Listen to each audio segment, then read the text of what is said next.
Olá, Shalom, você está no canal Escatologia Fácil, eu sou Israel, é um prazer muito grande estar aqui com você. Nós estamos estudando uma série sobre a história da igreja, algo sensacional para a sua vida, algo que vai edificar muito sua vida, eu tenho certeza. Conhecer a história da igreja, gente, é como conhecer a história evolutiva do cumprimento das profecias. É o acompanhamento profético, era após era, ano após ano. E hoje nós vamos ver o segundo módulo dessa aula. Fique com a gente e vamos acompanhar a igreja primitiva e as perseguições judaicas.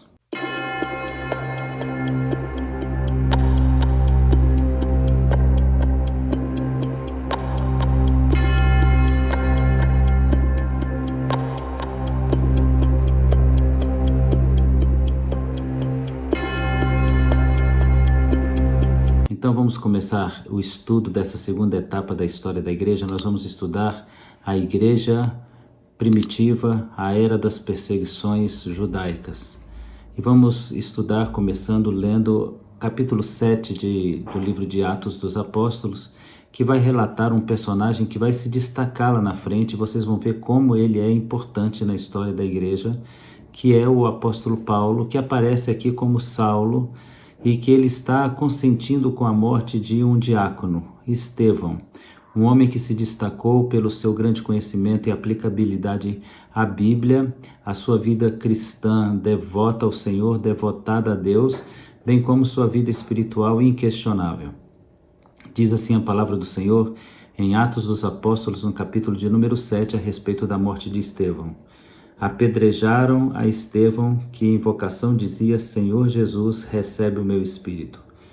No verso de número 60, do capítulo 7 do livro de Atos, nós vamos encontrar uma doutrina que vamos depois ter que discutir aqui em escatologia, que é a doutrina do sono da alma, quando o texto diz que dormiu o então diácono Estevão.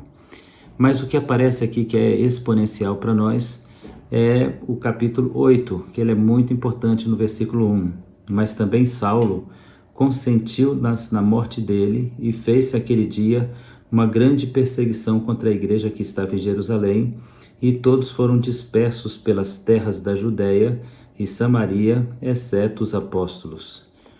Nós encontramos aqui uma declaração muito importante e muito interessante para a história da igreja, que é um período onde a perseguição que foi colocada sobre os cristãos não foi uma perseguição romana, mas foi uma perseguição dos próprios judeus que não aceitavam os prosélitos ou os convertidos ao cristianismo, não aceitavam uma mistura entre os judeus convertidos ao cristianismo e os gentios vivendo como iguais, mas principalmente não aceitavam a figura de Jesus Cristo como Messias, não aceitavam a doutrina do Senhor Jesus, que combatia a doutrina dos saduceus, que eram os líderes do templo, que eram os religiosos que lideravam o templo, e também não aceitavam de forma alguma a conversão do próprio judeu ao cristianismo, achando que eles estavam seguindo uma seita extremamente herege. Bem, a história começa dizendo: apedrejaram Estevão. Há uma acusação que repousa sobre os judeus, dizendo que os judeus mataram a Jesus. Nós entendemos que não devemos ter esse entendimento, porque quem matou Jesus não foram os judeus, não foram os romanos, foi o pecado da humanidade. A Bíblia diz em Romanos: todos pecaram e o salário do pecado é morte, e por causa disso Jesus foi enviado. E no capítulo 53 de Isaías diz que aprove ao Senhor moê-lo pelas nossas transgressões, e o castigo que nos traz a paz fora colocado sobre Jesus. Na realidade, Jesus foi morto por nossos pecados. Motivado por amor, ele subiu àquela cruz e morreu pelos nossos pecados. Mas levando à prática da morte de Jesus, nós podemos entender sim que os romanos é que crucificaram Jesus. Afinal de contas, o hábito da crucificação ou também da crucifixão, porque quem morria crucificado morria por asfixia, por falta de ar, é claro, por grande dor, perda de sangue, mas falta de ar. Então daí o termo crucifixia, Eram os romanos que tinham este hábito de crucificar os seus criminosos. Jesus foi à cruz por ser acusado pelos judeus de ser um criminoso. E o cunho ou a qualificação do crime de Jesus é puramente religiosa, lembrando que havia um complô contra Jesus. Jesus nunca transgrediu nenhum só dos mandamentos de Deus o Pai, nenhum só. Mas os judeus não o acusavam de transgredir mandamentos do Pai, mas o acusavam de ser ele um incitador contra Roma e o acusavam também de incitar o povo contra o templo, que era o centro da maior observância religiosa da época. Bem, então vamos entender o que é o período da igreja primitiva. Nós podemos dizer que a igreja primitiva, ela compreende todo o período em que os apóstolos estiveram vivos. Os apóstolos estiveram vivos, então nós vamos considerar este o período da igreja primitiva.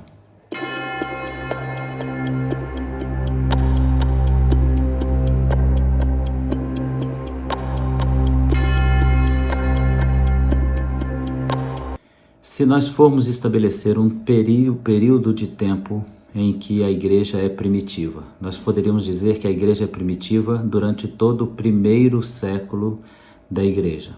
A igreja nasce se nós não considerarmos o erro do calendário gregoriano, que errou em 6 anos aproximadamente. Se nós não considerarmos o erro, a igreja nasce no ano aproximadamente 33 depois do nascimento de Jesus. Nós teríamos o último apóstolo morrendo no ano aproximadamente entre 97 e 103 depois do nascimento de Jesus, que foi o apóstolo João. Mas nós vamos ter que tirar os 6 anos porque Gregório errou na sua organização do calendário juliano ou no calendário solar, que contraria o calendário lunar dos judeus e que entra no livro de Daniel, no capítulo 9, como sendo uma ação do espírito do anticristo, alterando datas e festas bíblicas. Ele fez isso para que se encaixassem as festas e as comemorações agora presentes no cristianismo. Mas, considerando o erro de 6 anos, então nós temos o nascimento da igreja no ano aproximadamente 27 depois de Cristo. Então nós teremos o último apóstolo morrendo entre os anos 91 e 97 depois de Cristo. O fato é que a igreja primitiva, ela é a igreja que tem a presença dos apóstolos com eles. Então essa igreja ainda está sobre a direção, a coordenação de pessoas que conviveram pessoalmente com Jesus em seu ministério e eles trazem com precisão as informações do ministério de Jesus Cristo. Bem, por quanto tempo então, ou quando começam as perseguições romanas sobre a igreja? E por quanto tempo perduram as perseguições romanas sobre a igreja? Bem, para responder essa pergunta, nós temos que continuar entendendo a igreja primitiva entre os anos, não considerando o erro do calendário gregoriano, do ano 33 até o ano 103, e período da igreja primitiva. Durante todo este período, nós teremos apenas a aparição de um personagem que é perseguidor da igreja, que não é judeu. Então, vamos entender isso melhor. Durante quase 60 anos depois do nascimento da igreja, ou seja, do ano 33 ao ano 93, nós vamos encontrar basicamente os judeus perseguindo os próprios judeus convertidos ao cristianismo. O nome que nós damos a esse período é o período das pedradas, porque assim como nós lemos no livro de Atos, no capítulo de número 8, eram mortos a pedradas aqueles que eram considerados criminosos, religiosos ou blasfemadores, ou cometiam algum crime muito sério diante da sociedade. Então a igreja primitiva, como vimos, é a igreja que tem apóstolos, ok? E quem está perseguindo essa igreja por mais de 60 anos são os judeus.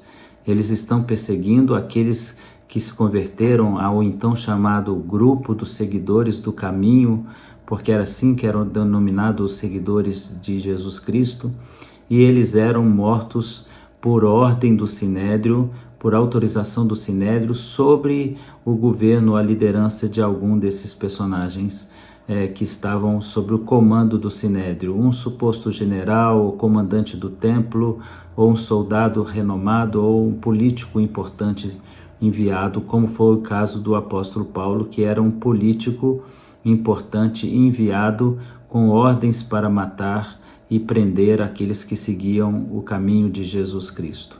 Então nós podemos dizer que por aproximadamente 60 anos, os cristãos foram perseguidos basicamente pelos judeus. Nós vamos ter então a morte do último apóstolo com aproximadamente 94 anos. Isso mesmo, João tinha aproximadamente 94 anos quando ele morre de morte natural da velhice pela idade, e ele morre e deixa o legado apostólico para trás.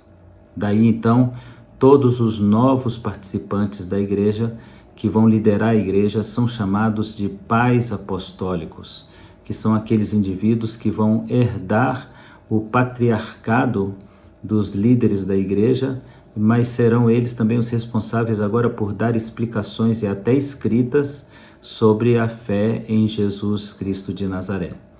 Então nós temos no final do primeiro século aparecendo um personagem muito cruel contra os cristãos, que não era um judeu.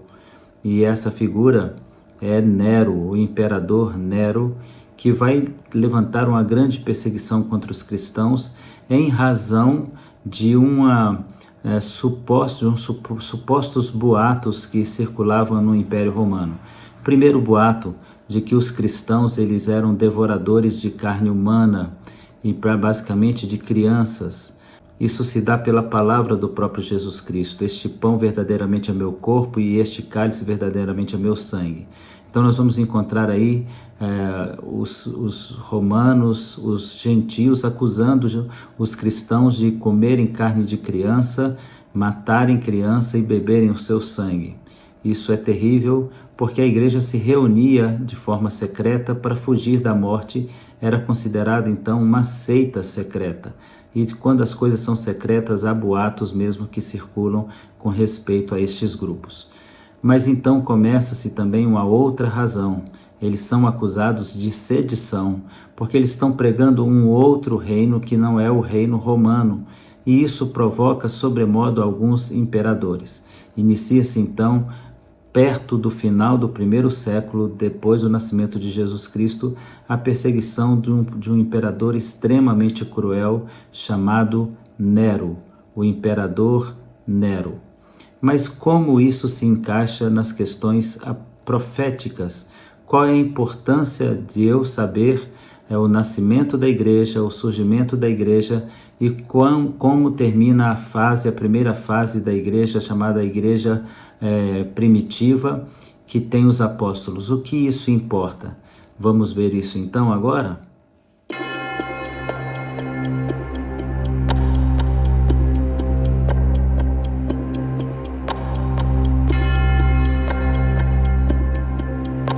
O apontamento profético começa no próprio Evangelho de Jesus Cristo segundo Mateus, que nos escreve assim no capítulo de número 24, a respeito do grande e terrível dia que sobreviria sobre Jerusalém.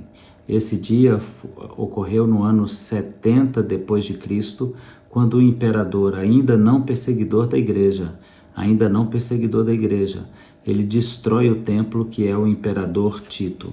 O Senhor então disse e deu um alerta sobre a destruição do templo, dizendo no capítulo 24 do Evangelho de Jesus segundo Mateus: não ficará aqui pedra sobre pedra. Isso aconteceu no ano 70 depois de Cristo, durante a igreja primitiva, e a igreja primitiva se salvou, e eu vou dizer a vocês porquê em alguns versos mais à frente, mas houve uma grande destruição e o cumprimento dessa palavra do Senhor se deu no ano 70 depois de Cristo. Então o Senhor tinha dado uma orientação para quem estivesse percebendo esses sinais se cumprindo. Ele disse: quem estiver no campo, não volte atrás para buscar suas vestes. Ai das mulheres grávidas que naquele dia amamentam. Orai para que a vossa fuga não aconteça no inverno e nem no sábado. Então veja que o Senhor está fazendo um alerta. Olha, quando vocês virem essas coisas acontecendo, fujam, não voltem para casa, não busquem nada em casa, apenas salvem a você e suas famílias. E foi o que a igreja fez quando percebeu o cerco sobre Jerusalém pelo então imperador Vespasiano, que é o pai do imperador Tito, e eles tiveram um certo prazo de tempo para poder fugir, acreditando que estavam vivendo a profecia de Jesus Cristo, que não ficaria pedra sobre pedra. Tito entra em Jerusalém, derruba as pedras do templo, porque ele mandou atear fogo no templo para poder pegar o ouro e a prata que estavam ali. Então, fundidos o ouro e a prata que derreteram com tamanho grande incêndio promovido sobre o templo, para tirar o metal precioso entre as pedras, eles viravam as pedras, e assim se cumpriu a palavra do Senhor que disse: não ficará pedra sobre pedra. Mas um outro texto também igualmente importante é o texto que vai aparecer no livro do Apocalipse, no capítulo de número 2, falando sobre a igreja de Éfeso.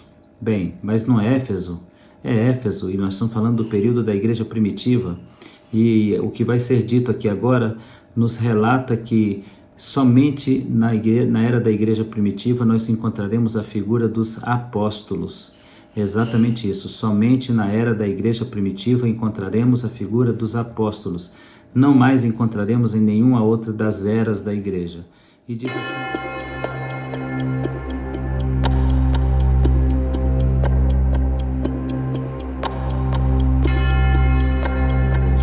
E diz assim a palavra de Deus no capítulo 2 de Apocalipse, referindo-se a toda a igreja primitiva e a toda a igreja profeticamente que se encaixa a esse tempo e a indivíduos que se encaixam dentro desse perfil. No caso aqui agora nós estamos fazendo a colocação apenas para a questão histórica. Escreve ao anjo da igreja em Éfeso e diz: aquele que tem na sua destra 7 estrelas, que anda no meio dos 7 castiçais de ouro. Eu conheço as tuas obras e os teus trabalhos e a tua paciência, e que não pode sofrer o mal, e se puseste às provas os que se dizem ser apóstolos. É a única igreja que coloca à prova aqueles que se diziam ser apóstolos, e não são, e tu os achastes mentirosos. É que sofrestes e tem paciência, e trabalhaste pelo meu nome, e não se cansastes. Tenho, porém, contra ti que abandonastes o primeiro amor. É um texto conhecido de todos nós, mas o que nós estamos vendo aqui é uma era da igreja dando fim, se encerrando. O Pedro, mais tarde, será morto, juntamente com o apóstolo Paulo, por ordem do imperador Nero. E um pouco mais à frente nós encontraremos João sendo aprisionado e também morrendo em sua possível residência, mas em sua localidade de pastoreio, possivelmente entre os Efésios, e nós vamos encerrar a era da igreja primitiva. Eu quero dizer para vocês que existem alguns relatos de cunho histórico, mas sem comprovações muito profundas sobre o destino de cada um dos apóstolos do Senhor Jesus Cristo. E eu vou citá-los agora para você. Esta é uma lista passada com algumas informações confirmadas historicamente, mas outras apenas constam na chamada tradição oral da igreja. Eu vou listá-los para vocês. Mateus sofreu martírio à espada na Etiópia. Marcos foi arrastado por um animal nas ruas de Alexandria, no Egito. Lucas foi enforcado em uma árvore de oliveira na Grécia. João foi lançado em uma cadeia de óleo fervente. Como não morreu, o baniram para a ilha de Patmos e, não morrendo, voltou para sua terra e faleceu. Tiago, irmão de João, foi decapitado por ordem de Herodes. Felipe foi enforcado em Hierápolis. Tomé foi amarrado em uma cruz e continuou propagando o evangelho até o último sopro e fôlego de sua vida. Tiago, chamado o menor, foi lançado do templo de cabeça para baixo e, ao verem que ainda continuava vivo, lapidaram-no, ou seja, apedrejaram-no. Bartolomeu é morto por um bárbaro e que arrancaram sua pele. Judas, não o Iscariotes, foi morto à flechada. Matias, primeiro o apedrejaram, depois o decapitaram. O apóstolo Pedro, segundo a tradição, foi crucificado de cabeça para baixo e o apóstolo Paulo, segundo a tradição, foi cerrado ao meio e também igualmente decapitado. Essa história parece ser de sofrimento demais para uma igreja primitiva, né? Parece ser fantasiosa, mas a Bíblia confirma que essa é uma grande possibilidade.